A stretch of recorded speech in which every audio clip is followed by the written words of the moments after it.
This is kind of a little bit of a different thing in that we're going to have sort of a pro-con debate about the appropriateness of weaning oxygen in kids who are oxygen dependent.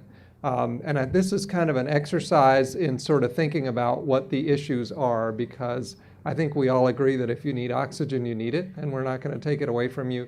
But this is a lively kind of a forum and a fun way to think about what the issues are, and it'll be a good forum for discussion. So Lisa's going to lead off. I'm done. You got me to the end. So, I have nothing more to say, I guess. How did that happen?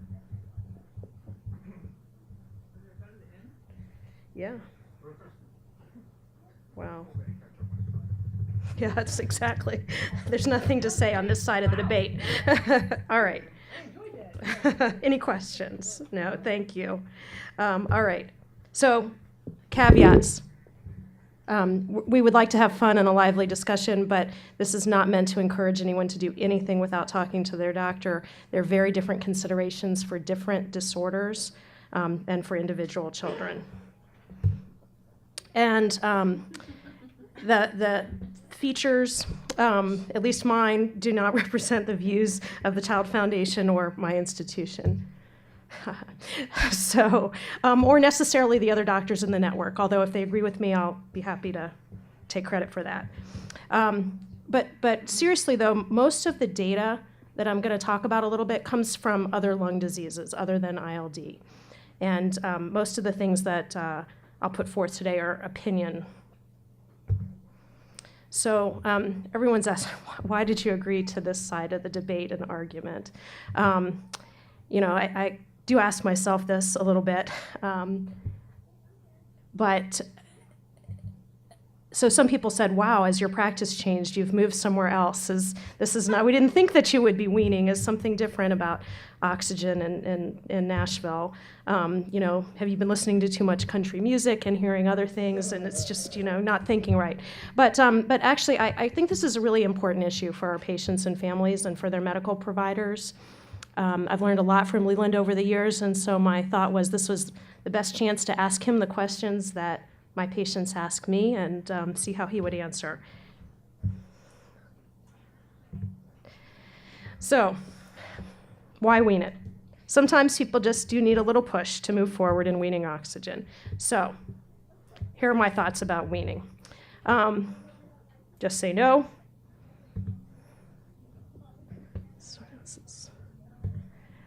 Go green, just wean. We're here in California. Got to be mean, stick to the wean. Be tough, get rid of all that stuff that you have at home. And I think there's some advantage to thinking about being free enough to go climb a tree, a climber, and other things to play. So in thinking about supplemental oxygen, it's important to think about both being on it in the first place and then also the issue of weaning. And so I'm going to attempt to sort of give you some of the rationale for how, if you've heard from doctors of why do you need this or we should wean, some of what I think might be going on. One point is it doesn't cure the underlying lung disease. It's what we call a supportive therapy. And in the absence of pulmonary hypertension, which is very important, but we don't really know that oxygen improves survival or other measurable outcomes for the lung disease, except with pulmonary hypertension. And I think there's some important negatives that you all experience about supplemental oxygen that we should all take into consideration. So you don't need me to be telling you this, but equipment is a burden, takes up space. In my own clinic, when I have kids on oxygen, it's, we're all tripping over it just in a clinic room. I can't imagine what it's like at home. Concentrators are difficult. There are all these other sets of rules and safety things at home. Other downsides to home oxygen are that it's costly. I do have some families for whom this cost hits them directly. Others, it hits us all indirectly. But it is something to think about in the scheme of where resources go. And so our attempts to get estimates in Tennessee and from other reading are anywhere from $300 to $500 a month in the United States just for the home system only. Some of you may have other experiences with that, but there's certainly more for portable tanks, and different companies charge differently, and certainly more for portable concentrators. So I do stop and think of, if a child didn't need to be on auction and that family could have that money for their vacation at Disney, or we could have it for research and ILD, how these things would start to add up. There have been national studies looking at how much this costs the healthcare system as a whole and where the costs go.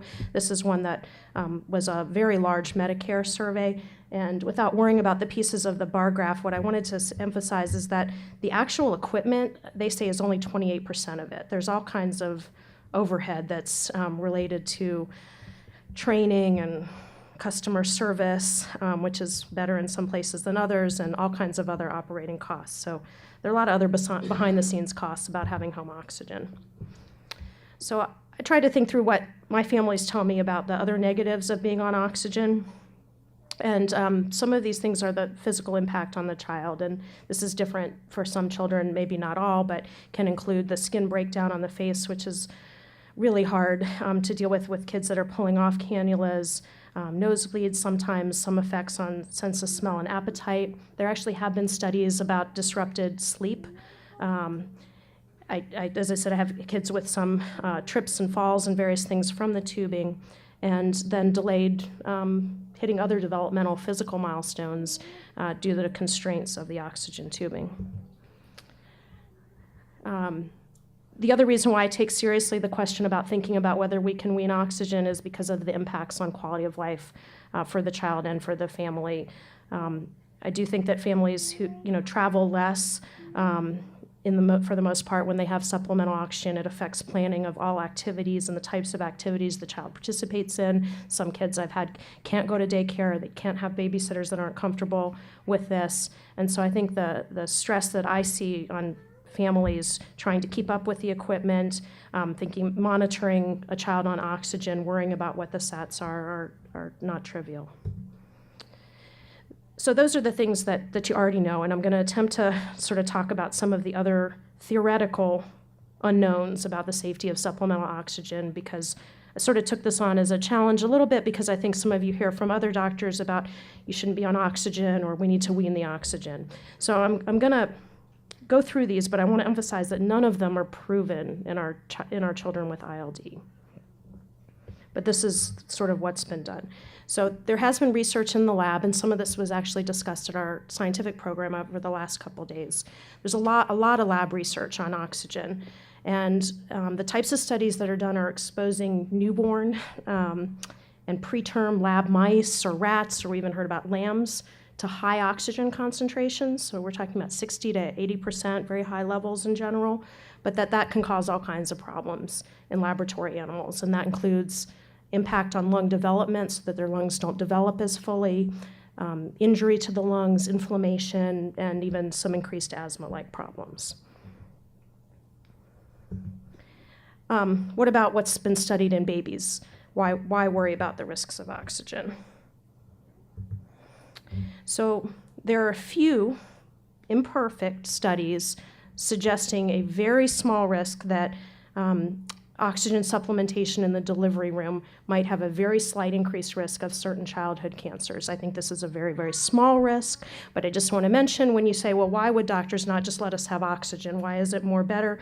There are some research. This may be something that your doctors are aware of. It's something that we don't fully know. I think the risk is small, but there is some data that's out there.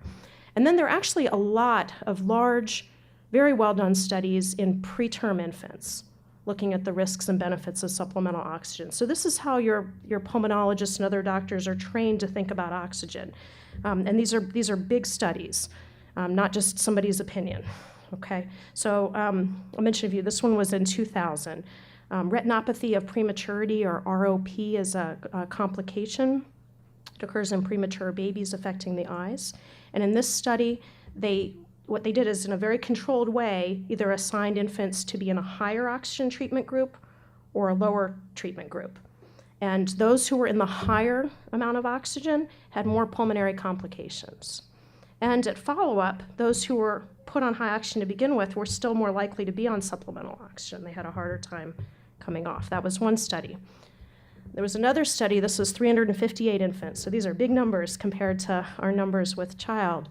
And here, kids were either assigned to get enough oxygen to try to keep their saturations between 95 and 98, or they were in the low group to be 91 to 94. And here, there was no advantage for their growth, for their nutritional status, or development by being in that higher group. So this leads people to say, well, maybe we don't need to push the saturation so high in preterm infants. But then there was a study published more recently where they went even lower, down to 85 to 89% in these preterm infants. And it helped the eye disease. It made them have a lower risk of the eye complications, but there was actually more mortality. So being too low was better for the eyes, but worse in other ways. So then there's another trial. You're getting a theme here. There's a lot that's been studied in preterm infants where the infants who had SATs targeted to 91 to 95% had higher survival than those in the lower group. Now, these were all infants who were born before 28 weeks gestation. So from all of these studies, just to sort of give you a little bit of a flavor of it, clearly too little oxygen is a problem, okay? Not here to debate that, but too much is actually probably not always better. And it certainly can be a bad thing if you're a preterm baby. With ILD, we don't know, but in prematurity, it's not a good thing. So probably you just need just enough, whatever that is. I'm hoping Dr. Fan will help tell us what that is. And I want to emphasize from these studies, these are of concern to your pulmonologist and to the pulmonary world. They're part of how they're thought to think about oxygen. It's what we do with oxygen in other parts of our pulmonary practice. But it's a little hard to know what to do with some of this with ILD because these were done in very preterm infants with a different type of lung disease related to prematurity. So there are a few other theoretical reasons, and these are questions that in some ways that my patients and families ask me, what else about oxygen? There is some research that being on supplemental oxygen might alter the sensitivity of what are called arterial chemoreceptors that sort of sense what oxygen is, that you might sort of alter the set point a little bit. And there are some studies that have been in adults with lung disease where being on supplemental oxygen actually affects the mechanics of where air goes in the lung, and so it's called hypoventilation. So I think at the end of it, it might alter the underlying disease or the cell biology. We had a lot of discussion about research here that any intervention you make sort of changes the system in some way. So these are theoretical unknowns that we have to say we don't know, and we have to balance the risks and benefits. But I want to sort of end about why I think you should be discussing oxygen weaning with your child's physician. And part of that's because I think if you don't ask, it doesn't happen as quickly. This is my own thought from my own experience in a number of ways. And so let me give you an example of a different situation. I saw a patient very recently who wants to be in military service and is still on asthma medication. And that became an issue as far as military training. And so I asked, well, why are you on asthma medication? They said, well, we just refill it. So they had not had symptoms or issues related to asthma care for a decade, okay, for this teenager, but they were still on their medicine and they had never thought to question whether they still needed it. And so I say this in that as much as you might try to think about what your child needs, if you don't say, hey, do we still need this, it may not come to our mind quite as quickly. So why I want you to be discussing this is that I think it really provides a good opportunity to make sure you and your child's physician are on the same page about your child's disease severity. So how are we assessing oxygenation? What do we know about what your child's oxygen need is or isn't? Is there pulmonary hypertension there, which does really influence what we do with oxygen? How are they growing, which should also influence the decision? And what are their overall symptoms and illnesses? It gives you an opportunity to talk about prognosis. If the prognosis is one where things are improving, we should probably be a little more aggressive in weaning oxygen. If we're more concerned about the prognosis, that may be something where we're not going to be as aggressive. But mostly this is a way to make sure you're on the same page about what your goals of care are for your child and making decisions together. Because I think that many parents are able to provide very important information about how oxygen weaning or being on it affects their child. You see the things daily in your child's patterns. And I know you've often tried it already when you ask me. It's very natural to sort of see how things go. And so I would just encourage you to sort of not be shy about that and share what your thoughts are, what you see with your child. Before I turn it over to Dr. Fan, I do want to say that NEHI doesn't follow many rules with respect to oxygen use and weaning, so I want to emphasize that I think that they're very different disorders, and the decisions have to be personalized to your child. So to summarize, we have limited proof that oxygen is truly beneficial. That's one reason to question it, except in the more severe cases. Most of the data that doctors use to sort of argue for pushing for weaning comes from preterm infants and other lung diseases, not ILD. There are some small but theoretical safety concerns, and there are definitely many unknowns about the impact of oxygen. And you all know better than I do what the downsides are to home oxygen, and I'm sure would not want it if you didn't feel you needed it. So talk to your doctor if you can. Just wean it.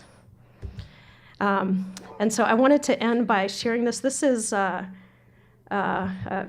mentor who went to college here pointed this out to me. This is the library here on the UC San Diego campus that was the world headquarters, apparently, for the last film TV episode of Mission Impossible, which I did not watch at the time, I will tell you. But, I think when we started in this area and started having these meetings, many of these challenges felt quite great, but while there's still many together, I'm quite excited by how much progress has been made and look forward to what will continue to come from this group. So thank you.